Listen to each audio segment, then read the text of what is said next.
What's happening, boys and girls? How the devil are we? Shanksy here, and welcome to another one of my Phasmophobia guides. Today, we're going to be looking at objectives. All of the objectives, how to complete them, and showing some of them in action. So, without further ado, intro.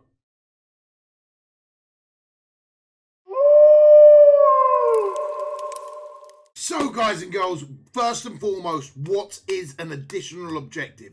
Objective number one is always going to be the same. Find out what type of ghost you're dealing with. Collect your evidence. At the end of this video, I will link the video to find the best way to finding evidence and little tips and tricks for that. Now, option 2, 3, and 4 are always going to be random. They could be find dirty water in the sink, capture a photo of the ghost, find a room below 10, EMF reading, stop a hunt with crucifixes, all that type of thing. Now, the additional objectives will give you an extra $10 plus then be multiplied by whatever you're playing at the time. So if you're playing on amateur, you're going to get $10. If you're playing on intermediate, I think you're going to get 20. If you're playing on professional, you're going to get 30 for each additional objective once it hits that multiplier. So they are a great way of making additional cash. But I cannot stress this enough, guys. Sometimes they are not worth going for, okay? If, for example, you've got a hallway ghost or with high school, for example, if you are dealing with a ghost that's in the gym area, that massive room, it's going to be nigh on impossible to stop the hunt with a crucifix. The crucifix only has a 3-meter radius. If you're dealing with a banshee, it's got a 5-meter radius. But that room is massive, so it's going to be very, very difficult to deal with that. As is, if you have a ghost that's in a classroom trying to get dirty water, really, in my opinion, isn't worth the amount of time that it will take to attempt it over just going out and starting a new hunt once you've got the rest of it done. So they're a great way to earn extra cash, but on some maps, don't stress yourself out about all of them. Honestly, they just can't be done. So, with that in mind, let's have a little look at each of the objectives in play. Right then, guys and girls. So, the first one is going to be finding a room below 10 degrees with a thermometer. This, in my opinion, is the easiest objective. So, let's start with this one. So, for your first one, guys and girls, you're going to be using the thermometer 9 times out of 10 to find the ghost room anyway. Once it starts hitting below 10 degrees, it's actually going to take a while for it to register as below 10 for your objective board.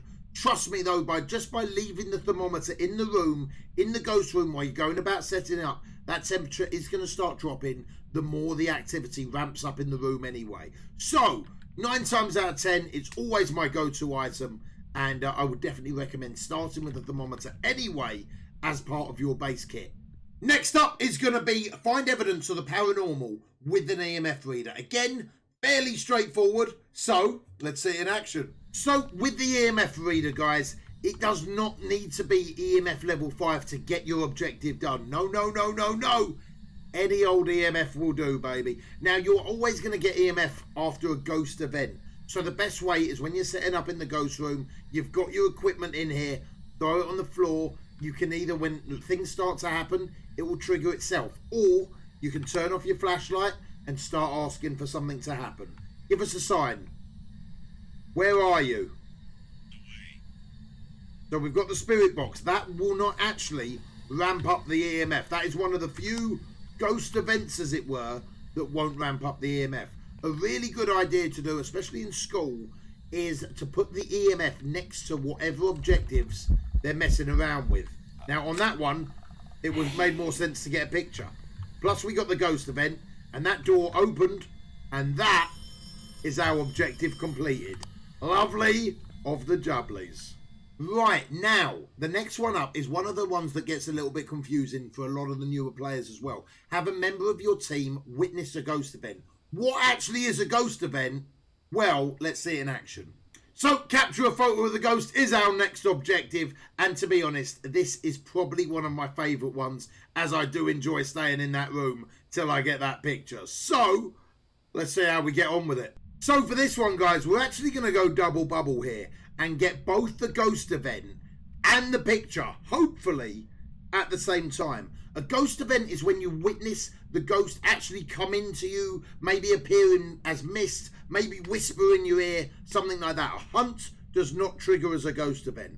And hopefully, if we can stay in the room long enough, keep on calling out, we can actually get a picture of the ghost as well. So, in order to do so, I know I'm in the right room. I've dropped my thermometer down. I'm going to turn my torch out, and I'm going to begin by calling out. Give us a sign. Where are you? Show yourself. Show me your presence.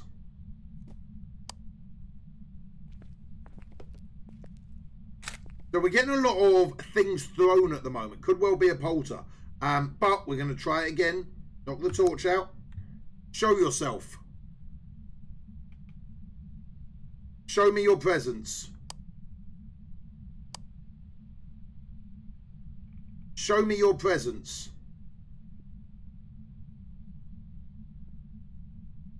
Give me a sign. Where are you?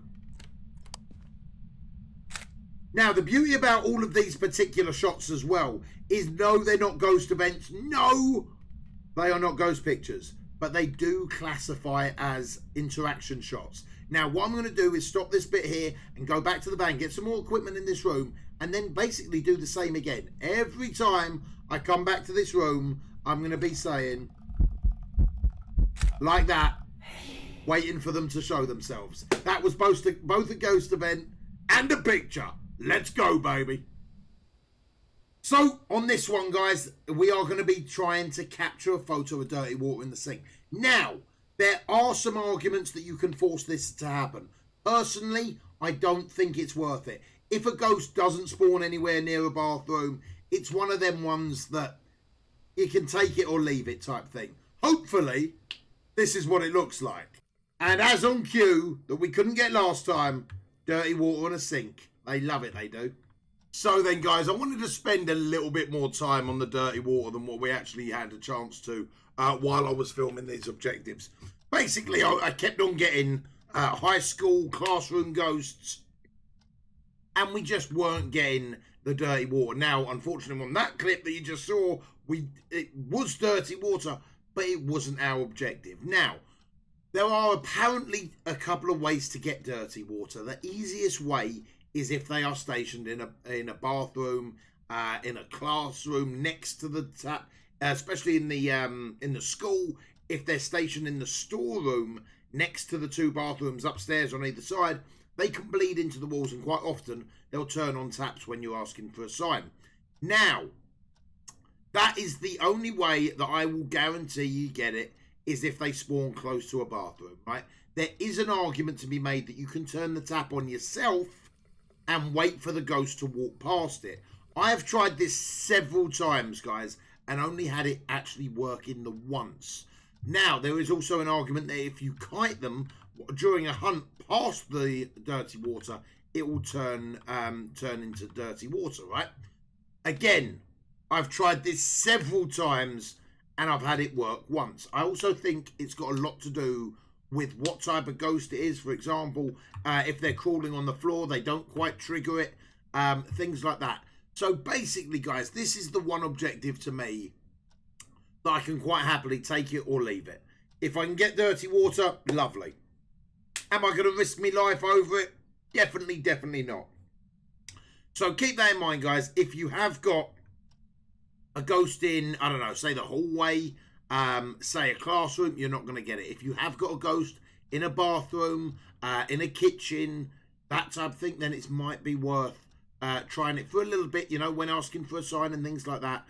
There are also some ghosts that are much more likely to turn the taps on to make that type of noise than others. See my ghost video for that. So dirty water to me, guys, is really a take it or leave it one. And I hope that helps. Right, next up, guys, is detect the ghost presence with a motion sensor. Now, you will need a motion sensor for this, obviously, and it is one of the most expensive items, if not, I think the most expensive item in the game, coming in at $100. You also need to be level 8, I believe. If I've got that wrong, it will come up somewhere now on stream, on screen. And then let's set it up in the ghost room and have a little look where we should be doing it. So for my next step with the motion detector, I'm going to put it in the ghost room and I'm going to put it down at waist level. Now this is going to trigger and go back to the van if this gets knocked or if anyone moves past it, including yourself and your dead teammates. Yet neither of yourself or your dead teammates will actually turn that into an objective. So moving it into areas where you know the ghost is walking around is the best way to have this triggered as quick as possible. So for example, on this one, we are going to go over to, it's super active over here, and I think this is going to be our best place for it, just there.